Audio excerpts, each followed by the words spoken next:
Tell me something about the collaboration with Andy Sneap.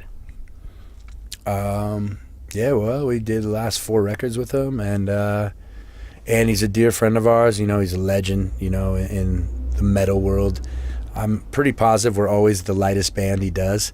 You know, he's used to doing all the thrash bands and stuff, so it's a good mix. You know, our guitar player does the producing, and him and Andy are real close friends. They have the same ideals when it comes to the final results, and yeah, he's a dear friend of mine. I'm really glad we've got the chance to become friends and work with him all these years. A question, personally my favorite question is, I love your music videos. I love the video to Bloodwork, what's very inspired by some comic stuff. And the new video, what does it mean? The new video? And what is it? Oh, are you talking about the one on the beach? Yeah. With the diggers. Yeah. We didn't make that. Nope. Whoever did it did a pretty dang cool job, but I think it was some college students that made that. It looks like they put a lot of effort into it for not to get paid for it. You know, when I saw that, somebody had showed that to me, and I was like, wow, it's really cool, really abstract, and but we actually just did a live video for Reviver that's gonna come out, I think, early next year. But that is a mystery to me too. I have no idea who did it. I actually tried to email the person that's on YouTube, and I never got a response. So I think it's just maybe a college student that had to do something for a class and likes the band and did it. And I think it's killer. And I wouldn't mind talking to the guy and saying, you know, let's put some money behind it and elaborate on it, because his looked great. Yeah. You know, I mean, you see a million videos on YouTube when kids try and make their own thing. They don't look like that. I mean, that was thought out. Yeah. And, you know, for whatever, it's really abstract, and has nothing to do with the song, really, but it's really cool, and I would like to see what their thought was on it. Is the band the boss man behind the videos? Do you have something to say?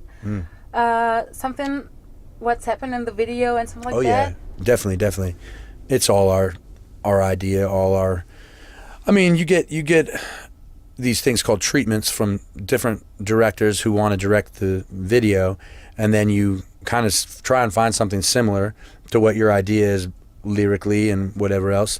Then you get a hold of these people, and then you kind of talk about what the song is really about, because they don't really know, and then they kind of twist and turn them, and you know, we don't like to get too deep on it. You know, the best video for me would be to not be in it, just like those kids made it. I wasn't in it. That's cool. The video we did for Reviver actually was on this tour. We did a live version. The song isn't going to be live on the video, but all the footage is live from the show in Nottingham that we did on this tour. Crowd was insane, and it turned out really cool. Really nice cameras, and it'll be released as the video. Before we get over to the funny stuff in the interview, tell me something about the new album. What do you want to know? Everything. Tell me everything about the new stuff. Well, the new album is just a reminder for me to take ownership in certain issues I've had in my life, whether it was drugs in my early years to just trying to treat the fellow human being with the utmost respect, as opposed to when I was a kid, I was very aggressive, and you know, I was the first guy to get in a fight in any given night in the bar, and so a lot of the topics on the album are you know, constant reminders of, you know, work is in progress, and I'm trying to become the best person I can be. It's a little darker than any of the other albums. It's basically about digging up, you know, the dirt on yourself and taking ownership of it and learning and progressing from it. All right. So one question, 36 Crazyfists. Now I got it. Hey, this is Gadi, and you're watching PitCam TV. We are at the tour bus from the Crazyfists. And again. We were sitting here at the tour bus from the Crazy. Oh man, 36 Crazyfists. Now I got it.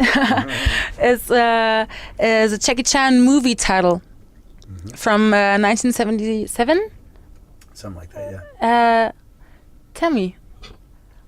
Well, when the band started this day, 17 years ago, I'd never heard of Jackie Chan in my life. I knew of Bruce Lee, you know, and I wasn't a real big kung fu guy, but anyway, my guitar player Steve, he was, and he loved Jackie Chan. He's like, let's call ourselves 36 Crazyfists. And I was like, what? That's the most ridiculous name I've ever heard of. And he's like, you got to see this movie. So like later that night, we went and watched this movie, and I don't know if you guys have ever seen the movie, but it's the old school kung fu movies where all the voices are dubbed. But the most ridiculous thing about the movie is the voices are dubbed with Scottish accents. You know, it's pretty bizarre. So that makes it even funnier. And it's a great film. It's his first film. And as years went on, you know, obviously we became bigger fans of him. And the name's silly, you know, and it doesn't have any significant meaning other than that the name we thought was cool. But as the years went on, the crazy part of the name always bothered us. We were like, oh, we're crazy. Ooh. You know, but it's one of those things, you know, 17 years later, the name, I guess it's sort of like certain names like Korn, or, you know, that they probably don't love the name, but the name takes on its own thing, you know, and Korn may love their name. I don't know. I just use them as an example, but it seems like a weird name, right, with a K, and our name, 36 Crazyfists, is the most bizarre name. I always hate when I'm sitting on a plane and there'll be like an older lady next to me or man or whatever, and they ask you what you do and you're making conversation and you say you're a musician. They're like, oh yeah, what's your band called? And as soon as they ask me, and I'm like, oh man, and I'll be like 36 Crazyfists, and they're like, what? And I'm like, exactly. Sounds good. For a conversation like that. Well, yeah, okay, it draws questions for sure. When you're on tour, it's a long tour. It's a very long tour. What do? Do you play Xbox or PlayStation or something like that? Or do you do anything funny or something like that? We drink a lot of beer. No, we don't. I mean, I watch movies, I guess, and read some books here and there that I'd bring on tour. You know, there's a lot of downtime. We only play 45 minutes a day, you know, so it's a lot of time to kill. There's no time for video games. I'm not a big video game guy. Never have been. There's video games upstairs and some of the guys play them. I'm more into sports. I like hockey a lot, so I follow it constantly. And it's hockey season, so okay. Yeah. But you know, I'm up on current events and the news, and I travel around the cities when I get here, just walking around. I walked around for like 2 hours today. It was damn cold. But yeah, I like to get out and explore a little bit. What do you think about MySpace or Facebook? Do you give a damn what MySpace says or Facebook, and how many friends do you have? Or is it more like, yeah, okay, we are on MySpace, we are on Facebook, but I don't care? Well, I think they're valuable tools, you know, like for music and bands. The personal stuff, I don't know, it's what it is. You know, you can either enjoy talking with your friends, or for my personal Facebook page, I only accept people that I know. So I don't have a tremendous amount of random people on there. But for the band, you know, obviously everyone's accepted in that, and it's a wonderful tool to, you know, bring awareness of your band. MySpace, especially when it was bigger, you know, I think it's kind of dead these days. But for bands, it's still relevant. You know, you can't go to any other sites really that have a network like that where you can immediately listen to music as soon as you go to the page. I mean, maybe there is, and I don't pay attention enough, but so I think they're valuable for the bands for sure. I mean, I'm on the Facebook page every day for the band, and I make the little quote or the status update, and you know, I don't spend a lot of time on it, but I think it's important to do it. It's a way to, growing up as a major Metallica fan, if I could have had the chance to talk with James Hetfield when I was 14 years old, I would have shit myself, you know, excuse my language.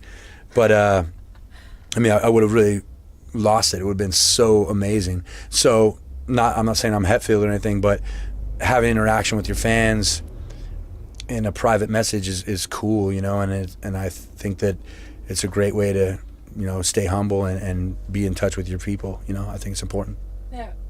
At least you get something to say for your friends, family worldwide, or some death threat when you want. So tell something in this camera.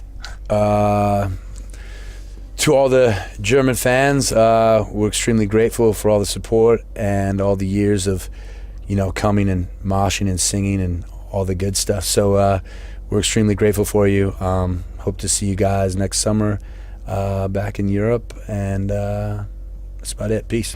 I wait for angels to reappear to bring back